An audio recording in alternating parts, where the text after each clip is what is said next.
وترى الملائكة حافين من حول العرش يسبحون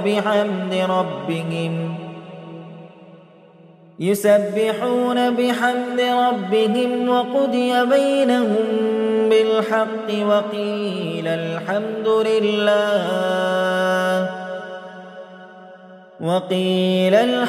لله رب العالمين। হে নবী, সেদিন তুমি ফেরেশতাদের দেখতে পাবে, ওরা আরশের চারিদিকে ঘিরে তাদের মালিকের সপ্রশংস পবিত্রতা ও মহিমা ঘোষণা করে চলেছে। সেদিন ইনসাফের সাথে সবার বিচার কার্য যখন সম্পন্ন হবে, চারদিক থেকে একই ঘোষণা ধ্বনিত হবে, সবটুকু প্রশংসাই সৃষ্টিকুলের মালিক আল্লাহ তাআলার জন্য।